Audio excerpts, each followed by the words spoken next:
Welcome to Eeha entertainment. This is Lakshmi. Ram Charan ప్రస్తుతం నెట్టింట్లో trend అవుతున్నాడు. తన మైనపు విగ్రహావిష్కరణ కోసం రామ్ చరణ్ లండన్కు బయలుదేరారు. ఈ క్రమంలో ఎయిర్పోర్ట్లో రామ్ చరణ్ కనిపించారు.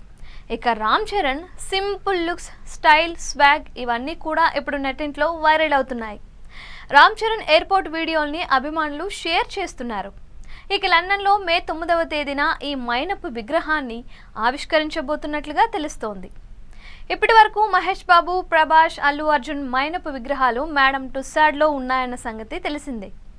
సింగపూర్, లండన్, దుబాయ్లలో మన హీరోల మైనపు విగ్రహాలు ఉన్నాయి.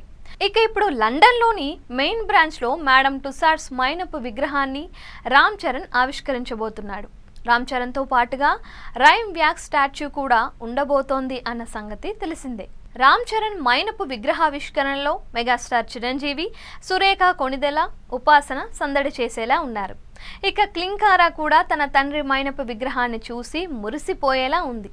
మరి ఇక్కడైనా క్లింకారా మొహాన్ని చూపిస్తారా లేదా అన్నది చూడాలి. ఇప్పటి వరకు క్లింకారా ఫేస్ రివీల్ కాకుండా ఎన్నో జాగ్రత్తలు తీసుకుంటున్నారు. అది మనందరికీ తెలిసిందే. రామ్ చరణ్ ప్రస్తుతం పెద్ద మూవీ షూటింగ్లో బిజీగా ఉన్నారు. ఇప్పటికే ఓ షెడ్యూల్ను పూర్తి చేశారు. ప్రస్తుతం మౌలాలి పరిధిలో షూటింగ్ జరుగుతున్నట్లుగా సమాచారం.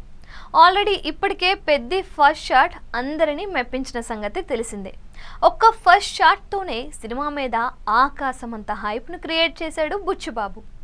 పెద్ద సినిమా ఎంత రా అండ్ రస్టిక్గా ఉంటుందో, రామ్ చరణ్ ఎలాంటి లుక్లో కనిపిస్తాడో, యాస ఎలా ఉంటుందో అన్నీ చూపించాడు.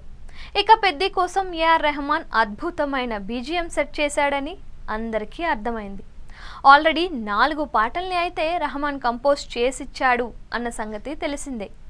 మూవీ షూటింగ్ స్టార్ట్ కాకముందే బుచ్చిబాబు తనకు కావాల్సినట్లుగా పాటల్ని కంపోజ్ చేయించుకున్నాడు. ఇక బీజిఎం కూడా ఈ చిత్రంలో చాలా స్పెషల్గా ఉండబోతోందని తెలుస్తోంది. ఈ మూవీని వచ్చే ఏడాది మార్చి 27వ తేదీన రామ్ చరణ్ బర్త్డే స్పెషల్గా రిలీజ్ చేయబోతున్నారంట. ఈ మూవీని వృద్ధి సినిమాస్ నిర్మిస్తున్న సంగతి తెలిసిందే.